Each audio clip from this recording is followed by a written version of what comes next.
Heto na ikalawang yugto ng ating art activity dito sa Lucena City.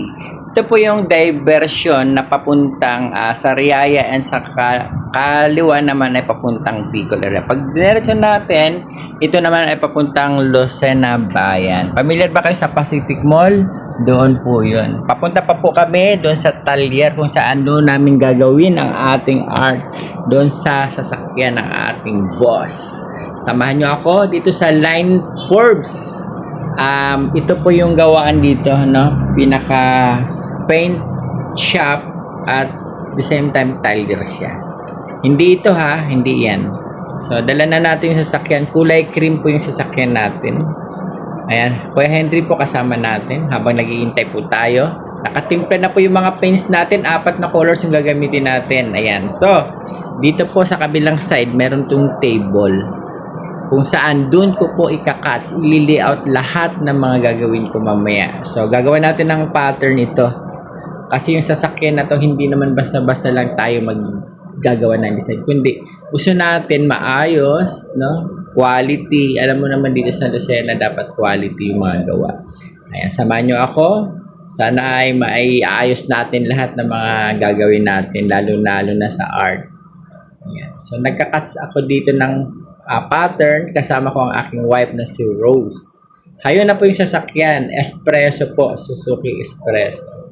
Habang nire-ready ko po yung ating gamit, ito po yung cuts out na design para mamaya ipa-pattern natin sa sasakyan. Yan. Kompleto na, inayos ko na. Mamaya ay i-design na natin doon. So, samahan nyo ako. Sana maging maayos itong ating gagawin. First project ko po dito yan na design sa sasakyan. Espresso na sasakyan yan. Talagang kailangan natin ng matinding plano. Paplanuhan natin. Ito na, habang inaayos ko na po yung mga cuts niya, ikakabit naman natin ngayon. Ipa-pattern na natin ngayon dito sa sasakyan. So, ginamitan ko lang siya ng lapis na manipis lang para yung guide ng para doon sa pag-tape naman natin. Yan. So, kailangan maayos siya. So, kaya may pattern tayo dito kasi baliktaran yung gagawin natin. Hindi natin mahirapan mag-isip. Hindi naman kailangan ito magpareho. Basta lang, maganda yung pagka-combination ng ating design. So, alam mo na kung ano magiging design nito. So, mamaya papakita natin. Ayan. Habang gumagawa ko dito, so, ini-enjoy ko yung aking layouts dito. Ayan, dahan-dahan. No? Excited ako na makita agad ito ng ating boss, ang kanyang pinapagawa sa ating design. Actually, meron naman siya pinakitang design, pero ibang sasakyan yun. Kaya dito naman, i-apply natin sa maliit na sasakyan na ito. So, ayan. So, nakita natin, ang ganda-ganda ng sasakyan na ito para lagyan natin ng design. So, dito kailangan talaga ay maayos yung pagka-tape. Kasi, pa-after nito, may mga pintor si Sir Ferdy dito na talagang, yun talaga ay trabaho nila. I-sprayhan yung ating ginawang design. So, kasi sila, alam nila kung ano yung sakto, pintura. Kasi after ng paint, nagta-top coat na sila. Kasi dito ay patong-patong yung gagawin nating mga kulay ng design. So, may proseso silang gagawin para hindi halatang makapal o kaya pantay dapat yung pagka-spray. Yan, inabot ako ng gabi dito kasi alam mo, napakahirap lang dito kasi kailangan dito maayos. At proportion yung paglagay mo kasi 4 colors to pagsasamahin natin sa isang sasakyan na to.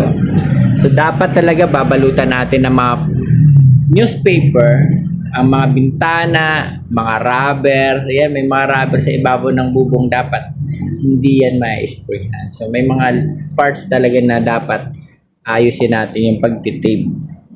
So dito minsan yung tape natin, pagka hindi maganda yung tape na gagamitin natin, masasayang yung ating art dito. So dapat quality yung ating mga ginagamit dito na mga materyales.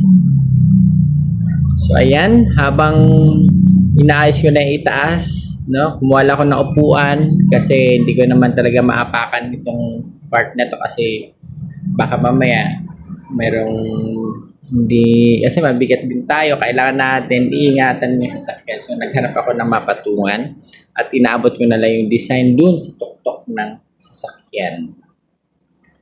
Ayan, ini-enjoy lang natin yung paggawa. Kailangan natin, mahalin natin yung trabaho natin at sana ay magiging maayos.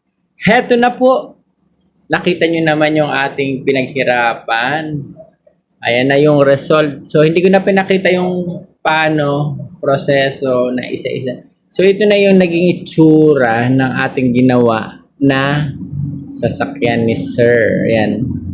Camouflage po yung color. So, mayroon tayong dark na gray, mayroon tayong green, mayroon tayong color na ito yung base na ginamit, yung cream. So, 4 colors po yung lumabas doon sa sasakyan na espresso.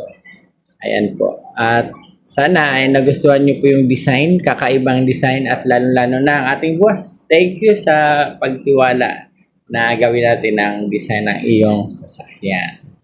So, salamat sa inyong suporta, sa inyong pagsubaybay sa ating ginagawang video. Nawa ay nagustuhan nyo po at sana subscribe nyo po yung aking Mad Art TV Vlog. Ayan. Percy Denolo po, ang inyong lingkod. Maraming salamat po. God bless us all.